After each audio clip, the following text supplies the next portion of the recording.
31 জুলাই আমি মোহাম্মদ আতাউল্লাহ বিজয়নগরের সর্বস্তরের জনগণের পক্ষ থেকে প্রধান নির্বাচন কমিশন অফিস আগারগাঁওয়ে লিখিত আপত্তিপত্র দাখিল করি।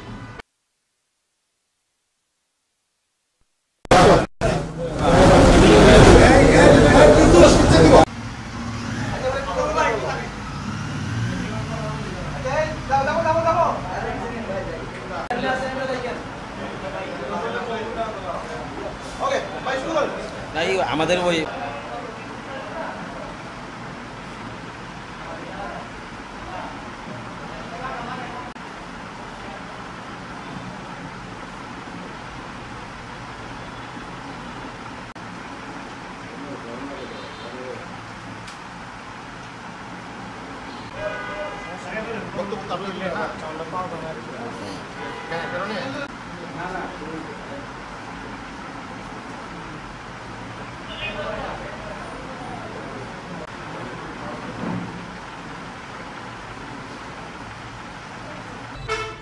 পরবর্তীতে বিভিন্ন রাজনৈতিক দল, সামাজিক সংগঠন ও সচেতন নাগরিকবৃন্দ একই দাবিতে কমিশনে আবেদন জমা দেন।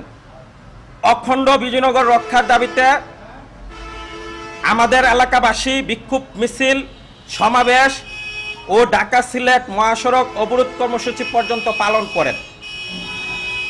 আমাদের আবেদনের ভিত্তিতে নির্বাচন কমিশন 22 আগস্ট শুনানির তারিখ নির্ধারণ করে।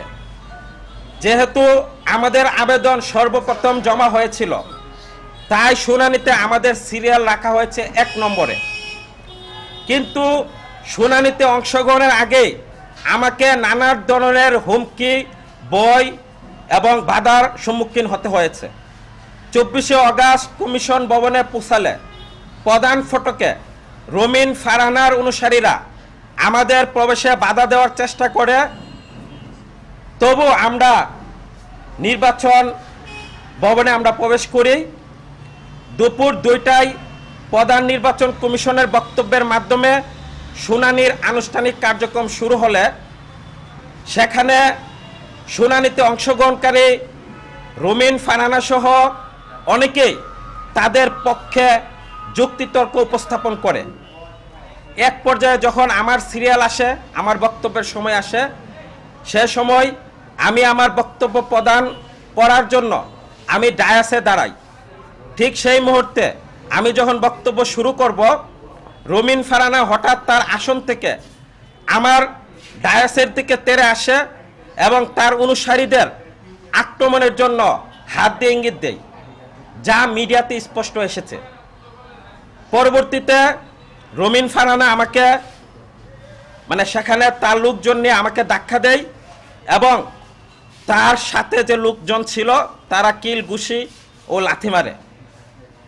এ সময় আমার সঙ্গে থাকা আমাকে বাঁচাতে এসে বিজয়নগর উপজেলার প্রধান সমন্বয়কারী জনাব আমিনুল হক চৌধুরী, জাতীয় যুব শক্তির কেন্দ্রীয় সংগঠক শেখ মুস্তফা সুমন আহত হয়েছেন। সম্পূর্ণ ঘটনাটি নির্বাচন কমিশনের সিসিটিভি ফুটেজে স্পষ্টভাবে রয়েছে।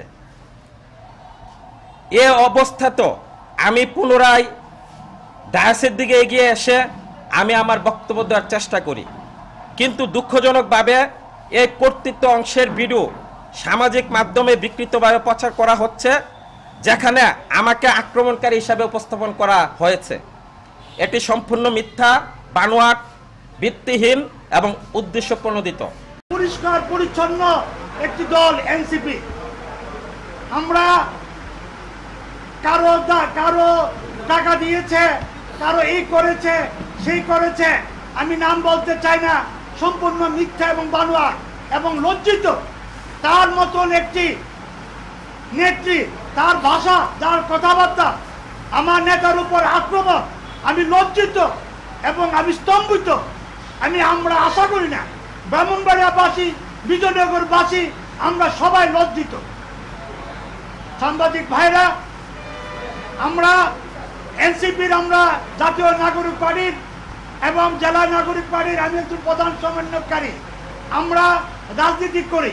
বিজয়নগর যে অবস্থায় পূর্বে ছিল সেই অবস্থায় আছে এবং সেই অবস্থায় বিরাজমান করবে। সাংবাদিক ভাইরা, আমরা বিভিন্ন কথা টকশোতে শুনি, এগুলি আমি বলতে চাই না। তার মুখ দিয়ে এইসব কথা মানায় না। বাংলাদেশের মানুষ, ব্রাহ্মণবাড়িয়ার মানুষ, এগুলি তার কথা আমরা লজ্জিত এবং লজ্জিত। তার মুখ দিয়ে এইসব কথা আমরা বানাই না। আমি বলতে চাই, আজকে আমরা আপনাদেরকে বলতে চাই, আমরা যেটা আগে ছিল এটা বর্তমানে আছে, বর্তমানে থাকবে।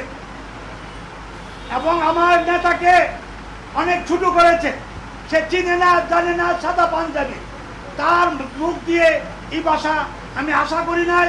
আমি লজ্জিত এবং তার দৃষ্টান্তমূলক শাস্তি আমি চাই, এ বলে আমি বক্তব্য